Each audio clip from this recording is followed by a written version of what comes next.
A beloved teacher walked out of her classroom on a summer afternoon in 1978 and was never seen again. No footprints, no torn fabric, not a single clue. For nearly half a century, her disappearance has haunted one small town in Pennsylvania.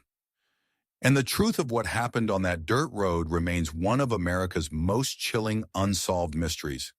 It was the middle of a quiet summer in 1978, in a small Pennsylvania town where children played barefoot in dusty schoolyards and neighbors waved at every passing car. That afternoon, the school bell rang as usual, laughter echoing across the wooden halls. But behind one classroom door, something was off. A colleague noticed the young teacher stepping out, her books and purse left neatly on the desk. She never leaves without them, he later recalled, uneasy but unaware of the storm to come. As the sun dipped lower, her farmhouse window stayed dark. By nightfall, dogs barked wildly along the dirt road that wound through cornfields and forest. Parents waited, children whispered, and a single question spread like wildfire. Where is Miss Collins? No footprints, no torn fabric, no signs of struggle. Darn. By the next morning, the classroom sat empty, her belongings untouched, and her students huddled in confusion. What began as an ordinary July day would soon unravel into one of America's most haunting mysteries. A disappearance that has remained unsolved for nearly half a century. The town of Mill Creek sat tucked away in the wooded hills of Pennsylvania, the kind of place where life slowed with the seasons and strangers were rare. In the summer of 1978, the air smelled of cut hay and the metallic tang of the nearby creek, while the roads carried more tractors than cars. People here lived by routines: morning chores on the farm, Sunday service at the small white chapel, evenings on porches sipping iced tea, crime, danger. Those belonged to stories from the city. For Mill Creek, safety was its very identity. At the center of town stood the elementary school, a squat brick building with faded paint and squeaky wooden floors. It served barely 30 children, from first grade through sixth, all gathered under the same roof. Parents liked that everyone knew everyone. Teachers doubled as babysitters, neighbors as relatives. It was in this school that Mary Collins had become a fixture of trust. Mary was 27, a young woman with shoulder-length chestnut hair and clear brown eyes. Born and raised in Pittsburgh, she had chosen teaching as her vocation, leaving the bustle of the city for this rural post 2 years earlier. To the townspeople, it seemed almost noble. A woman with options settling into a quiet community most outsiders ignored. She could have gone anywhere, remembered Pastor William, the town's minister. But she stayed here, with our kids. Her students adored her. They said she read stories with a voice that could lift characters off the page, and she never ended a day without asking if everyone understood the lesson.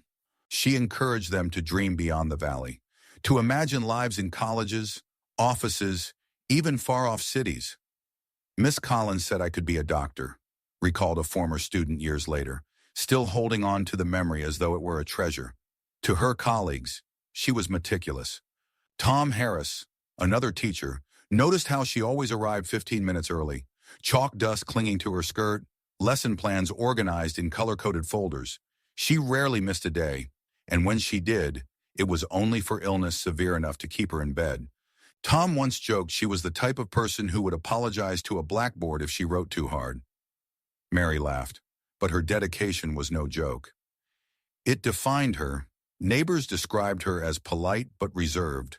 She lived alone in a rented farmhouse at the edge of town, about a 15-minute walk from school. She tended a small garden, exchanged greetings at the general store, and baked pies for the church fundraiser. But unlike others her age, she kept her personal life quiet. There was no fiancé, no steady boyfriend driving her home after school, only brief mentions of family back in Pittsburgh. She was kind, always smiling, said Mrs. Turner, who lived across the lane. But there was a sadness sometimes, like she carried something private. Still, no one thought her solitude unusual.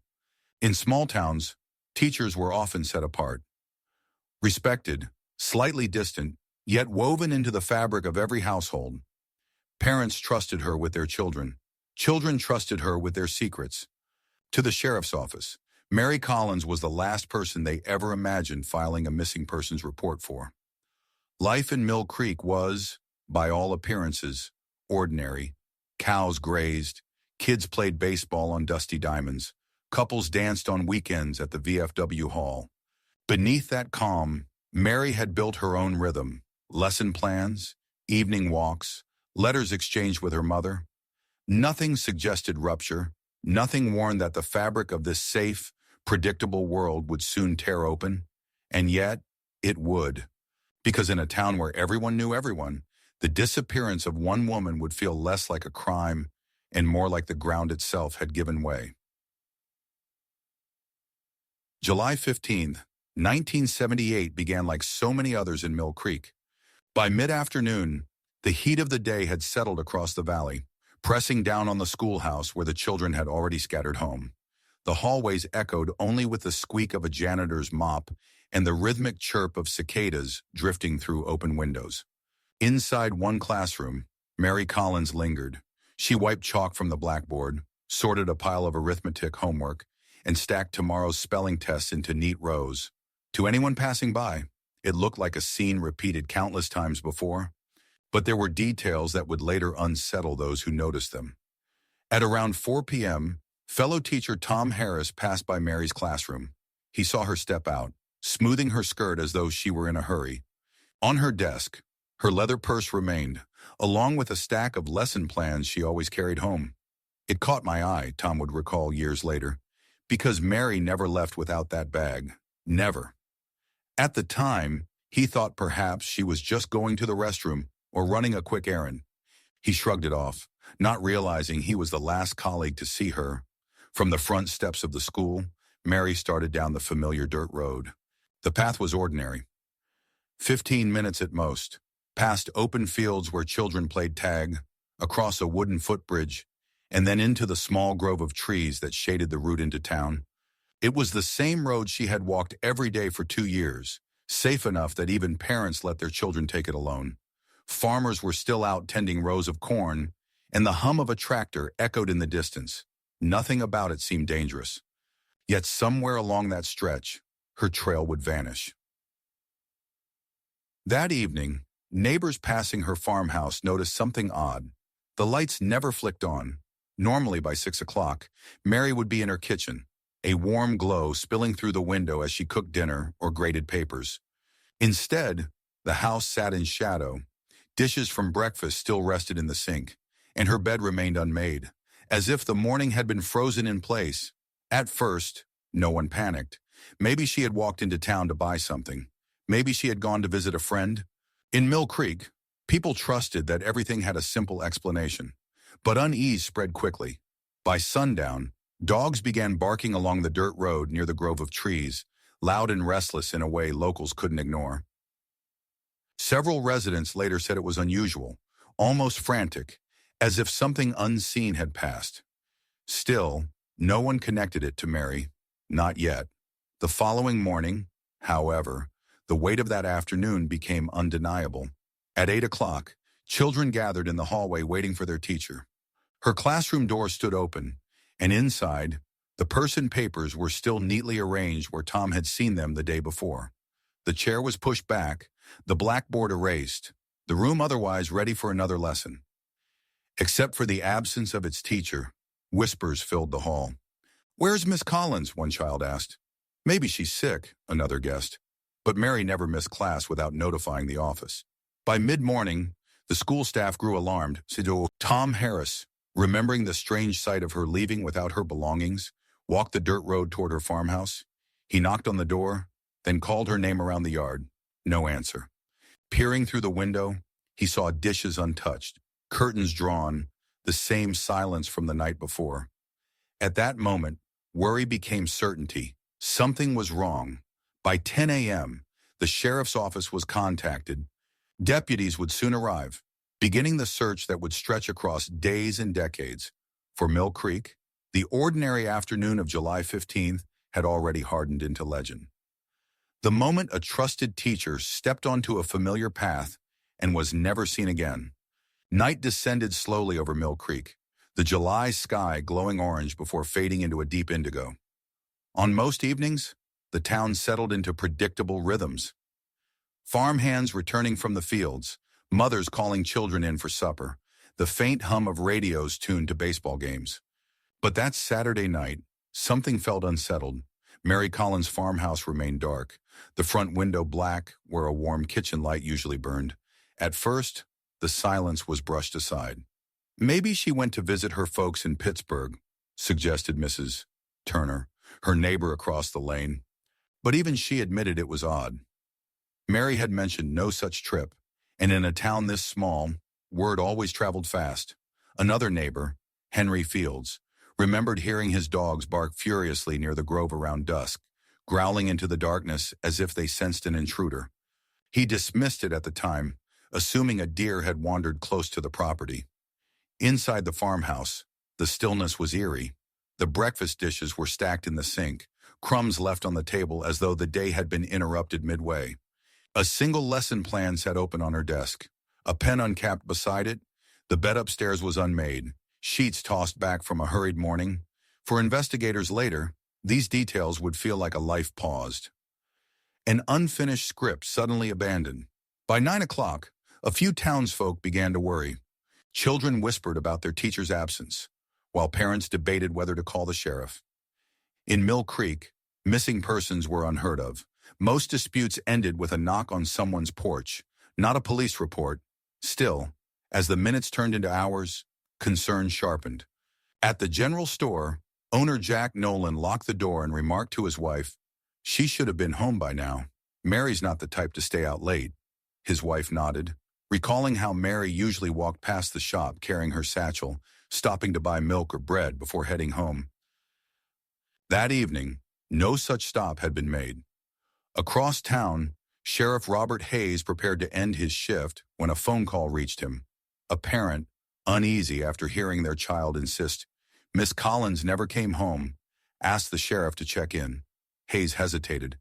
Adults sometimes disappeared overnight for reasons less sinister than people imagine, but he knew Mary's reputation. Responsible, punctual, rooted in routine. "All right," he finally said. "I'll take a drive out there in the morning."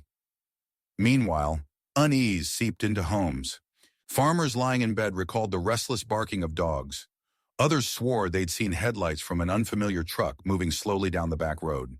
Whether these memories were real or colored later by fear, no one could be certain. Mary's farmhouse stood silent under the moon, a dark shape against the open fields. Crickets sang in the grass. The breeze rustled through corn stalks, and from the road her front porch looked almost inviting. Except for the absence of the woman who always returned by sunset, that night, the house felt abandoned, though she had only been gone for a matter of hours. For the children of Mill Creek, the night passed with questions whispered beneath blankets. For their parents, it carried an unspoken dread. And for the sheriff, it was a pause before a storm he could not have anticipated. The first night of Mary Collins' disappearance was not marked by sirens or searchlights. It was marked by silence. The kind of silence that sinks into a town's memory, leaving every creak in the floorboards and every bark of a dog charged with hidden meaning. It was the silence before Mill Creek awoke to a reality it had never known, that safety could vanish as suddenly as a single woman walking home from school. Sunday morning broke with a hazy sun rising over the hills, casting long golden lines across Mill Creek. It should have been an ordinary day. Families heading to church, children racing down gravel roads in their Sunday best. Yet at the schoolhouse, the ordinary had already shattered. By 8 o'clock, the hallway outside Mary Collins' classroom buzzed with unease. Several children, early arrivals, peered into the room expecting to see their teacher erasing the board or arranging papers. Instead, the desk sat frozen from the day before. Her leather purse was still there, straps neatly folded. Stacks of graded assignments lay in a tidy pile. The chair was pushed back as if she had just stepped out, but the room was empty, and the silence carried weight. Whispers swelled among the children. "She's never late," one muttered. "Maybe she's sick," another offered. Yet the anxiety was clear. For 2 years, Mary had never failed to greet her students. Rain or shine, a missing teacher was not just unusual. It was unthinkable. Tom Harris, the colleague who had last seen her, arrived soon after. Glancing into the classroom, his stomach tightened. The same purse, the same lesson plans, exactly as he remembered them yesterday afternoon. He replayed the moment of her leaving without them and realized with dread that it hadn't been a harmless oversight. Something was wrong. By mid-morning, the faculty gathered in the principal's office, their voices hushed but urgent. "She didn't come home last night," Tom told them. "I checked. The house is dark, dishes untouched." Eyes widened. The principal dialed the Collins family in Pittsburgh, only to confirm that Mary had not visited. No phone call, no letter, nothing. At 10 a.m., the decision was made. The sheriff's office would be contacted. Within the hour, Sheriff Robert Hayes and 2 deputies pulled their cruisers into the school parking lot. The sheriff, a grizzled man with 20 years of small-town policing behind him, expected to find a simple explanation. A late-night trip, an illness. But as he stepped into the classroom and saw the untouched purse, the papers, and the unbroken calm of the room, his expression shifted. "This isn't right," he murmured. Neighbors soon joined the gathering concern. Parents hurried to the school when their children ran home with the news. By noon, the little town buzzed with speculation. Some remembered the dogs barking near the grove the night before. Others whispered about an unfamiliar truck spotted on the back road. Rumors spread faster than facts, feeding a growing sense that Mill Creek's peace had been broken. Sheriff Hayes drove to Mary's farmhouse, knocking firmly on the front door. No answer. He circled the property, scanning the windows. The breakfast dishes still sat in the sink. Curtains remained drawn. He tried the back door. Locked from within, peering through a crack, he saw no sign of disturbance, no overturned chairs, no broken glass. Everything was normal, except for her absence. Returning to the school, he spoke gravely to the staff. "She walked out yesterday afternoon, left her belongings behind, and never made it home. That's all we know. We'll treat this as a missing person, effective immediately." He ordered deputies to begin canvassing the road between the school and Mary's house, marking the first official steps of a search that would consume the town. By late afternoon, volunteers were already forming at the town hall. Farmers, shopkeepers, even teenagers eager to help. Maps of the surrounding fields and woods were spread across a table, search grids drawn in pencil. The sheriff emphasized the urgency. "Every hour that passes makes this harder. We need to cover every path, every ditch, every grove." Mill Creek, once defined by its quiet routines, now pulsed with frantic energy. Mothers clutched their children closer. Fathers scanned the horizon with narrowed eyes. And the church bell tolled that evening, not for service, but as a call to gather for Mary. The second day had dawned not with answers, but with a terrible realization.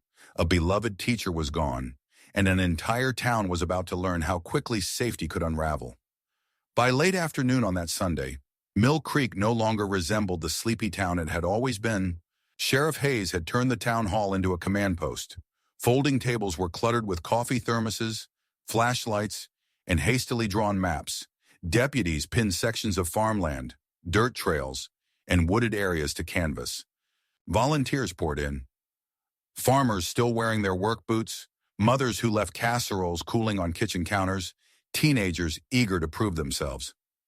The air buzzed with urgency, a community united by worry.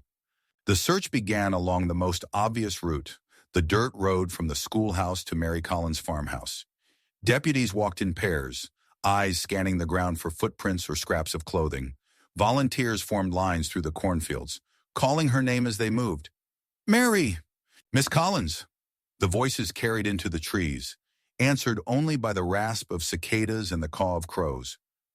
As dusk approached, Sheriff Hayes brought in bloodhounds borrowed from a neighboring county. A deputy carried Mary's cardigan from her farmhouse closet, holding it to the dogs' noses. They barked and lunged forward, straining against their leashes as they picked up her scent. The crowd fell silent, following at a distance as the animals led them down the dirt road. Hope surged. Maybe this would end with answers. The dogs pulled past the cornfields, toward the small grove of trees midway between the school and Mary's home. Then, abruptly, they slowed. They sniffed at the packed earth, circled, and whined in frustration. The scent ended there, as though Mary had vanished into thin air. "That doesn't make sense," Hayes muttered. crouching to inspect the ground. The soil was dry, no rain in weeks, which should have preserved footprints. But there were none. No scuff marks, no signs of struggle, not even a broken twig. Just an ordinary patch of dirt road where dozens of townsfolk walked each day. Yet here, Mary's trail simply stopped. The volunteers whispered uneasily. Some speculated she had been forced into a vehicle. Others pointed out how dogs the night before had barked toward this very grove, as if sensing something. The theory of a truck. An unfamiliar vehicle spotted by a few residents. Suddenly carried more weight. If she had been picked up, it would explain the abrupt end. But who? And why? Night fell quickly. Flashlights cut thin beams across the fields as searchers fanned out. Their calls growing hoarse, deputies waded through shallow creeks, checked fence lines, and pushed into thick underbrush. Farmers lent tractors with mounted lights to illuminate the fields. Still, nothing emerged. No fabric snagged on a branch, no abandoned shoe, no sign of the woman who had walked the same road daily for 2 years. By midnight, the searchers gathered back at town hall, exhausted and shaken. Mothers wiped tears, fathers exchanged grim handshakes. The sheriff addressed the room, his voice firm but troubled. "We'll resume at first light. She didn't just disappear. Something happened out there, and we're going to find it." But as people drifted home under a starless sky, a terrible thought gnawed at them all. Mill Creek was supposed to be safe. Children rode bikes alone. Doors were left unlocked. Strangers were noticed. If Mary Collins could vanish without a trace on the most familiar road in town, then perhaps safety had always been an illusion. The first day of searching had ended not with discovery, but with a chilling mystery. The kind that would keep Mill Creek awake long after the flashlights were switched off. Monday morning dawned with a heavy mist curling over Mill Creek's fields, but the weight pressing on the town wasn't from the weather. The first day of searching had ended in frustration, and with no answers, whispers began to fill the gaps. In a small community, whispers travel fast. At the general store, 2 farmers spoke quietly over steaming mugs of coffee. "I saw a truck out on County Road late Saturday," one said. "Didn't recognize it. Old Chevy, maybe green." The other frowned. "I thought I heard the same thing. Around sundown. Dogs in my yard went crazy." Their conversation soon trickled into every corner of town. By noon, the unfamiliar truck had become a story in itself, reshaped with each retelling. Some swore it was blue, others insisted red. A few claimed it carried out-of-state plates, though no one agreed on which state. Sheriff Hayes listened carefully, but cautiously. He knew small-town rumor could ignite faster than fact. Still, the possibility couldn't be ignored. If Mary's trail had ended abruptly on the dirt road, a vehicle was the most logical explanation. He ordered deputies to canvass the area, asking residents if they'd seen anything unusual. Most shrugged. A few mentioned headlights moving slowly near the grove that evening, but none could pin down details. Meanwhile, the image of the barking dogs lingered. Several neighbors, including Henry Fields, confirmed their animals had erupted into furious barking around the same hour Mary vanished. "They don't howl like that for deer," he insisted. It was something else, someone out there. But when deputies checked the area again, no trace was found. No tire tracks, no discarded objects, nothing disturbed in the dust of the road. By the second day, tension built. Volunteers grew more restless as each search yielded nothing. Some scanned the creek banks, convinced she had fallen. Others checked abandoned barns, looking for any sign of struggle. Hours of labor only deepened the mystery. "It's like she was lifted off the earth," muttered one searcher, shaking his head. The sheriff called a town meeting in the church basement. Folding chairs filled quickly, and the hum of anxious voices carried through the room. Hayes laid out the facts. "We know Mary left school around 4 o'clock. She did not return home. Her belongings were left behind. The dogs tracked her scent until the grove, and no further. Several of you reported an unfamiliar truck and dogs barking that night. But so far, we have no physical evidence. Nothing solid." The room erupted with questions. "Are you saying she was taken? Could it be someone passing through? Why haven't you found her yet?" Hayes raised his hand for calm. "We're not ruling anything out, but until we have more than stories, we don't have answers." The lack of certainty gnawed at the townspeople. Each rumor sparked new theories. An escaped convict from another county, a stranger hiding in the woods, even talk of a jealous admirer no one had known about. Theories flourished, but evidence was barren. That night, searchers returned again to the grove with lanterns, hoping darkness might reveal what daylight had missed. They combed the roadside grass, studied the fence lines, and shone lights into the creek's shallow water. Still nothing. The dirt road lay quiet, indifferent, as though it had swallowed its secret whole. In the days to come, the truck and the barking dogs would remain the town's only fragile leads. Thin threads to grasp in a case already slipping toward the unexplainable. For Mill Creek, the mystery was no longer just about Mary Collins. It was about what kind of danger could enter a community so ordinary, leave no trace, and vanish into rumor. By Tuesday morning, the story had spread beyond Mill Creek. What began as a local search was now a headline in the county paper. Young teacher missing in rural town. Reporters drove in from neighboring towns, notebooks and cameras in hand, eager to glimpse the schoolhouse where a woman had walked out and never returned. For a place unaccustomed to visitors, the sudden attention felt invasive, like strangers had pulled back the curtains of a private grief. The Collins family arrived from Pittsburgh that afternoon. Mary's parents, Robert and Helen, stepped out of their car with faces pale from sleepless nights. Helen clutched her husband's arm tightly as they approached the sheriff's office, her voice trembling when she spoke. "Our daughter wouldn't just leave. She wouldn't." The words cut through the murmurs of deputies and townspeople alike. For them, Mary was not just a missing person. She was a daughter who called home every Sunday, who wrote letters filled with stories about her students. To imagine her vanishing without a word was unbearable. Sheriff Hayes sat with them in his office, laying out the few facts he had. Helen listened, her hands wringing a handkerchief until it tore. "She loved those children," she whispered. "She loved this town. You have to find her."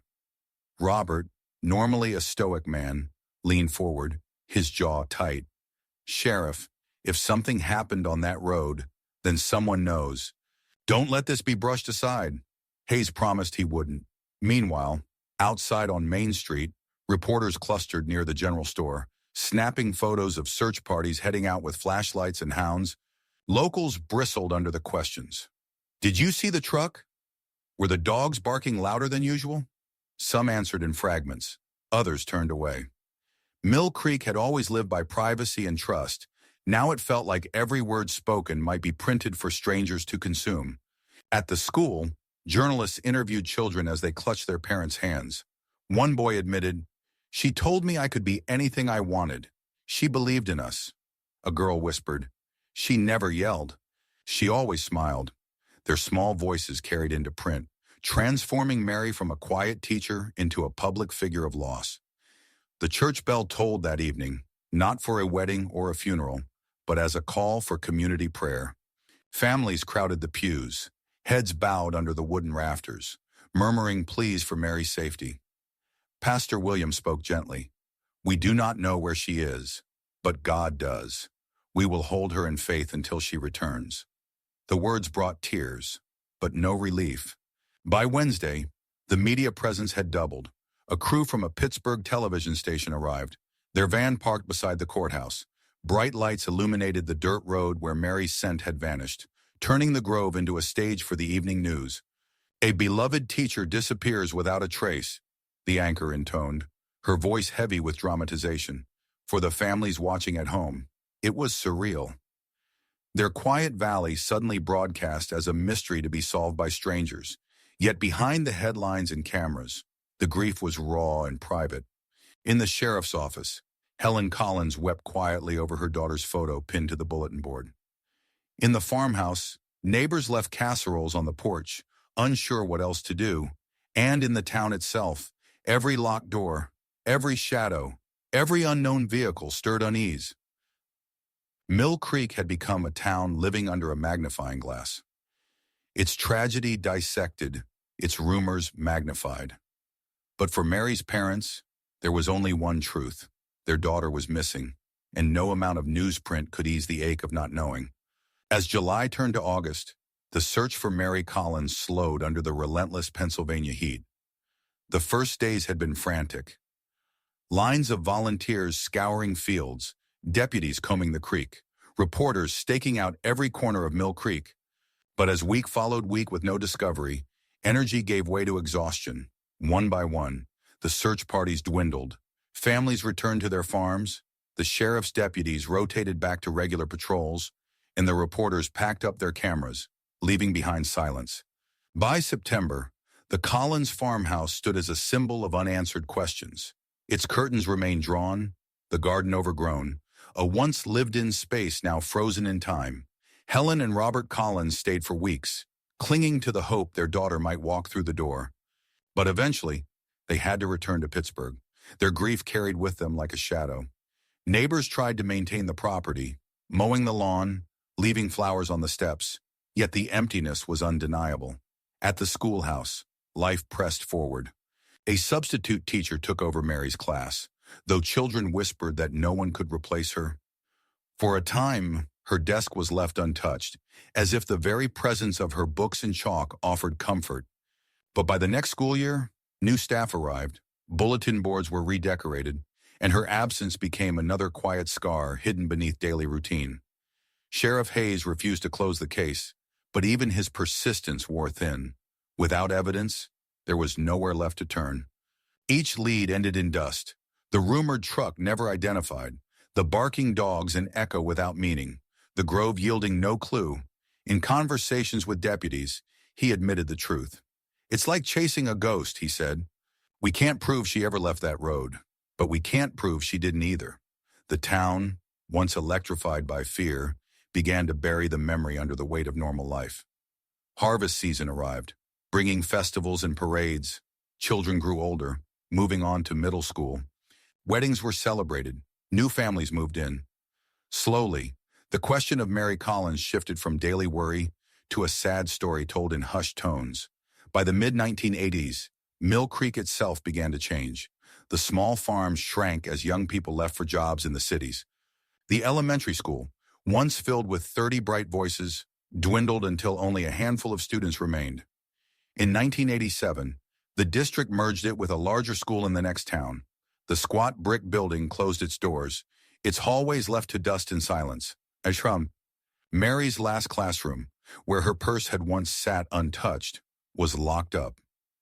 Just another empty room in a forgotten building. The years blurred. Locals recalled how often her name was spoken in the first year, then less often the next. By the 1990s, newcomers moved into Mill Creek unaware of the story at all. For them, the grove was just a grove, the farmhouse just another rental. Only the older generation carried the memory, and even they began to let it slip into the realm of myth. "Remember that teacher?" people would say at the diner. "The one who disappeared."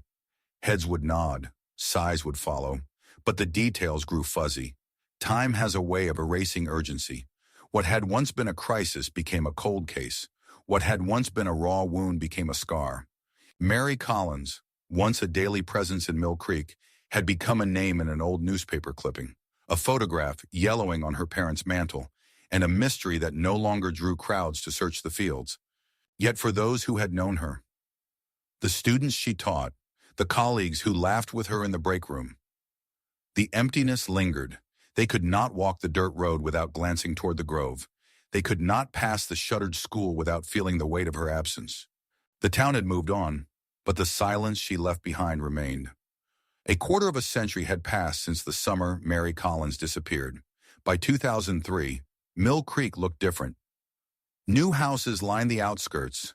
The old schoolhouse stood boarded up, its playground swallowed by weeds. Many who remembered the panic of 1978 had either grown old or moved away. For most, the case was a closed chapter, a story told with a shake of the head. They never found her, but memory has a way of stirring when least expected. That fall, during the Thanksgiving holiday, a handful of Mary's former students gathered at a diner in town. They were no longer children. They were nurses, salesmen, office clerks, parents themselves. Between bites of pie and sips of coffee, talk turned nostalgic. Baseball games behind the school, Halloween parades, the gentle teacher who always told them they could be more than this small town. Then, one voice grew quiet. It was Evelyn Price, who had been 10 years old the summer Mary vanished. Now in her 30s, she leaned forward, her brow furrowed. "I don't know why I never said anything before," she began, "but I think I saw her that day, not alone." The table fell silent. Evelyn recalled walking home on the same dirt road after school. She remembered seeing Miss Collins standing with a tall man near the grove. They were talking, no, arguing. His voice was raised. I didn't recognize him, but it wasn't friendly. At the time, she'd brushed it off. Adults had disagreements, and as a child she hadn't thought it mattered. But now, replaying the memory as an adult, it gnawed at her. Her classmates stared in disbelief. One of them, Daniel Moore, added cautiously, "I think I saw something too." Her looking distracted that afternoon, staring out the window. She didn't seem herself. The fragments of memory, long buried, began to weave into a larger picture. They realized they might have carried the missing piece all along. Encouraged by her friends, Evelyn went to the local sheriff's office the next day. The deputy on duty listened, eyebrows rising as she explained her memory. "After 25 years, he asked skeptically. Still, he knew the law required every tip on an open case to be logged. Soon, the cold file labeled Collins, Mary, missing, 1978, was pulled from storage, its manila folder thick with yellowed reports. Detective Mark Reynolds, recently assigned to cold cases, took a personal interest. He read the original notes by Sheriff Hayes.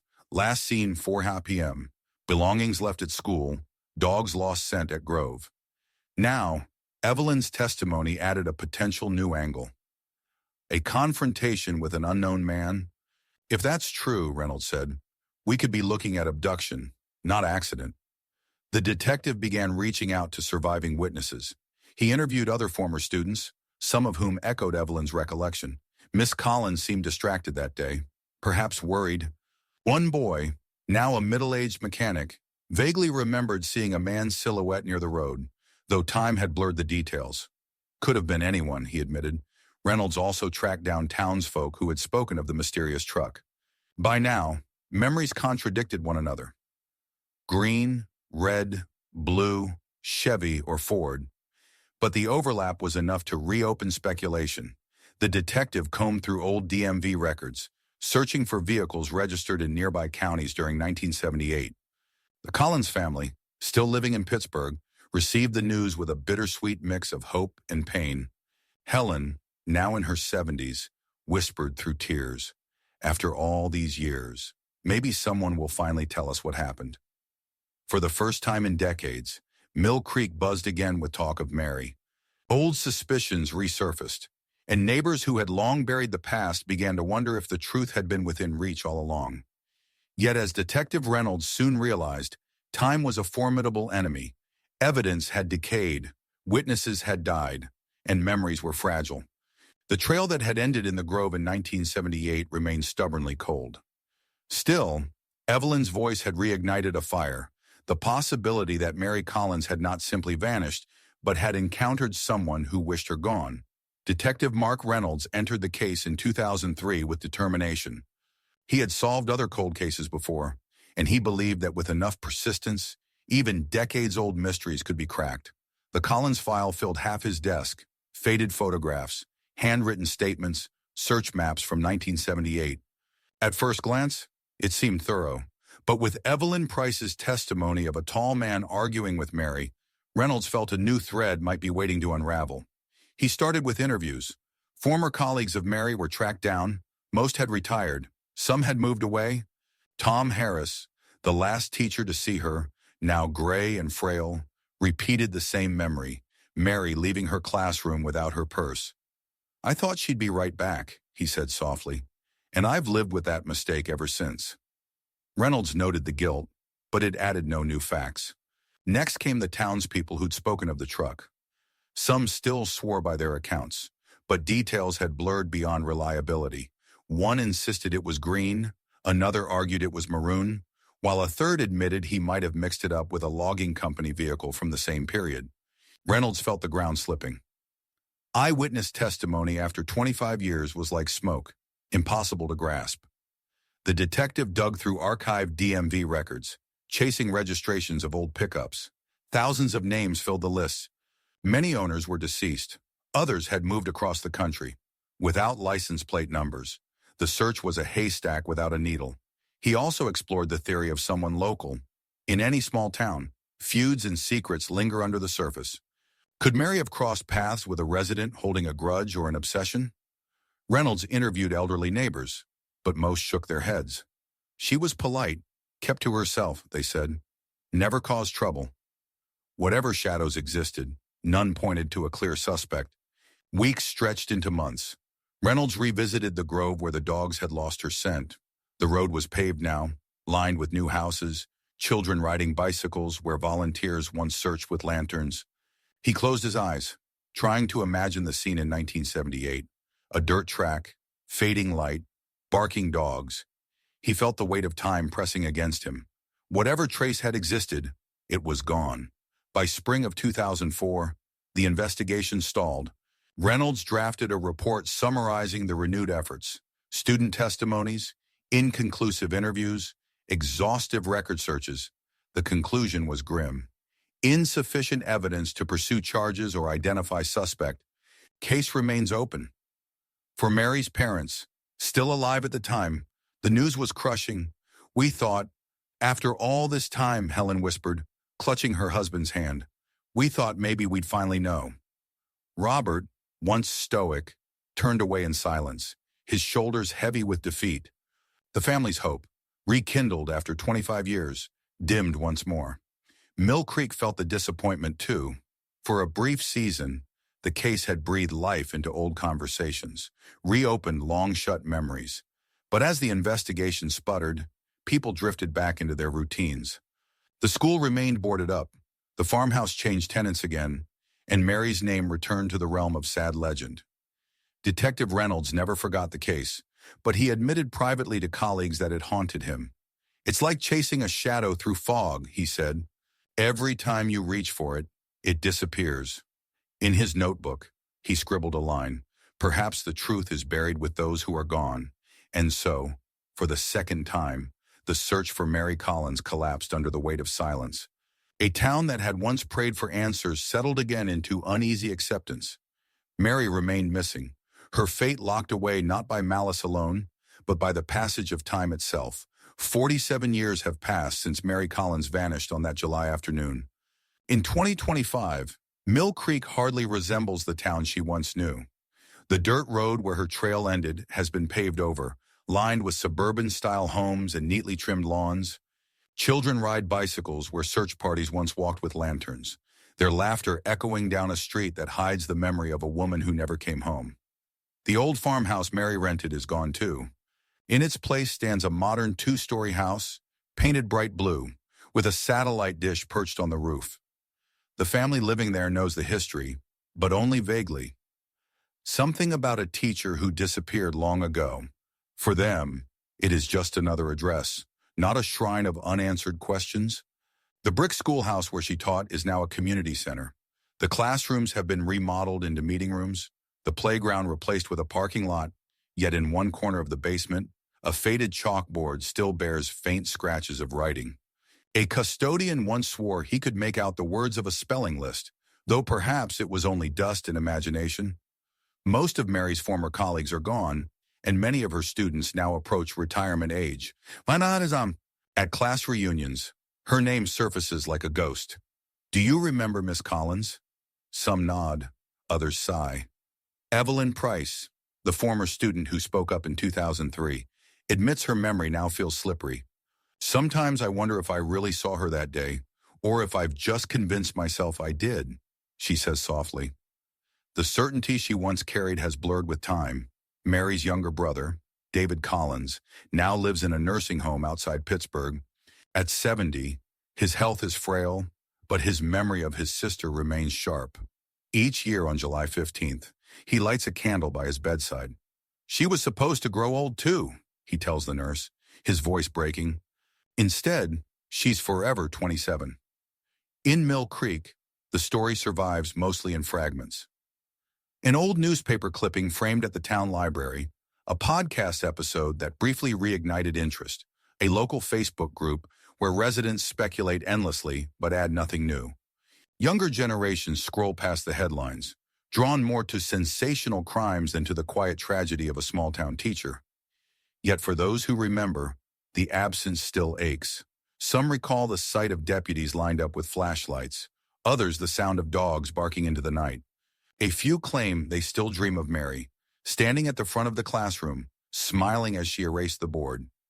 In these dreams, she is untouched by time, still believing in the futures of the children who once filled her rows of desks. The official case file remains open but inactive. Detectives acknowledge that, without new evidence, the truth may never surface. DNA testing, digital forensics, even artificial intelligence cannot solve what leaves no trace. In the words of one investigator, the past doesn't always want to give up its secrets, and so the question lingers. What happened to Mary Collins on that warm July afternoon in 1978? Was she taken by someone she knew, or by a stranger passing through? Did she walk willingly into a meeting that turned deadly, or did fate snatch her in some way no one imagined? Nearly half a century later, the answers remain buried, perhaps forever. Still, memory is its own kind of survival. As long as her students recall her voice, as long as her family lights a candle, Mary Collins is not completely gone. She lives in the unease of a town that once believed itself immune to danger, and in the fragile hope that someday, against all odds, the silence of Mill Creek will break. And her story will finally find its ending. Some mysteries refuse to fade, no matter how many years pass. The disappearance of Mary Collins is more than a cold case. It is a reminder of how fragile life can be, how one ordinary walk home can ripple across generations. For her students, she was a teacher who believed in them. For her family, she was a daughter and a sister whose absence carved an unhealing wound. And for Mill Creek, she was proof that even the safest places can hold shadows. We may never know the truth of what happened on that July afternoon in 1978. Time has blurred memories, erased evidence, and silenced many who once held pieces of the puzzle. Yet the story endures because remembering is itself an act of justice. When we speak her name, when we tell her story, we refuse to let her vanish completely. If this story moved you, help keep her memory alive. Like this video, share it with someone who values stories of resilience and faith, and subscribe to Silent Traces. Every click helps us continue bringing you these true stories. Reminders that even in silence, lives still speak, and grace is never far away.